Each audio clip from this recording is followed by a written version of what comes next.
Hi అండి, welcome to my channel అమ్మ వంటల వేదిక. ఈరోజు మన వెయిట్ లాస్ అండ్ హెల్దీలో నేను చూపించబోయే రెసిపీ కొంచెం స్పెషల్గా ఉండబోతుంది. పిండి రూపే పని లేకుండా అప్పటికప్పుడు ఎగ్ దోశ ఎలా తయారు చేసుకోవాలో హెల్దీగా చూపించబోతున్నాను. దీనికోసం ఒక ఎగ్ మరియు ఒక కప్పు గోధుమ పిండి ఉంటే సరిపోతుంది. ఇప్పుడు ఈ గోధుమ పిండిని మిక్సీ జార్లోకి తీసుకోవాలి. దాంతోపాటు ఇక్కడ నేను 1 ఎగ్ మాత్రమే తీసుకుంటున్నాను. మీరు కావాలనుకుంటే మరో ఎగ్ కూడా యాడ్ చేసుకోవచ్చు. ఇలా ఎగ్ వేసిన తర్వాత 1 కప్ వరకు వాటర్ యాడ్ చేసుకోండి. తర్వాత ఇక్కడే టేస్ట్కి తగ్గట్టుగా సాల్ట్ కూడా యాడ్ చేసుకోండి. ఇప్పుడు దీని మొత్తాన్ని కూడా మనం దోశ పిండిలాగా మిక్సీ చేసుకోవాలి. చాలా స్మూత్ బ్యాటర్ లాగా చేసుకోవాలి. ఈ వీడియోలో చూపిస్తున్న విధంగా ఇలా వస్తుంది. మీరు వాటర్ యాడ్ చేసుకుంటూ మిక్సీ చేసుకోవాలి. తర్వాత ఇప్పుడు ఒక బౌల్లోకి ట్రాన్స్ఫర్ చేసుకుందాము. ఇలా ట్రాన్స్ఫర్ చేసుకున్న తర్వాత దీనిలోనికి ఒక చిటికెడు వంట సోడా యాడ్ చేసుకొని ఒక 10 నిమిషాలు పక్కన పెట్టేస్తే మనకి బ్యాటర్ అనేది రెడీ అయిపోతుంది.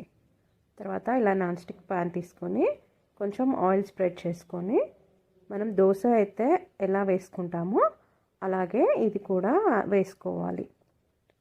చాలా స్మూత్గా సేమ్ దోశలాగే వస్తుంది. ఇలా వేసిన తర్వాత 2 పక్కల కూడా బాగా కాల్చుకోవాలి. ఇది మనకు వేగిపోయిన తర్వాత ఒక పక్క నుంచి కొంచెం పైకి వస్తుంది. అలా వచ్చినప్పుడు మీరు మరో పక్కకి ఫ్లిప్ చేసుకొని 2 వైపులా కాల్చుకుంటే మన ఎగ్ దోశ రెడీ అయిపోతుంది. చూసారు కదా ఎంత బాగా కాలిపోయిందో. ఇది మనకి టేస్ట్ కూడా ఆమ్లెట్ లాగా ఉంటుంది. ఇలాగే మిగతా అన్ని దోశ కూడా వేసుకొని తీసుకోవాలి. ఇది వెయిట్ లాస్ వాళ్ళకి డైలీ బాయిల్డ్ ఎగ్ తినాలంటే బోరింగ్గా ఉన్నప్పుడు ఇలా ట్రై చేయండి. నైట్ కూడా మీరు డిన్నర్లో యాడ్ చేసుకోవచ్చు.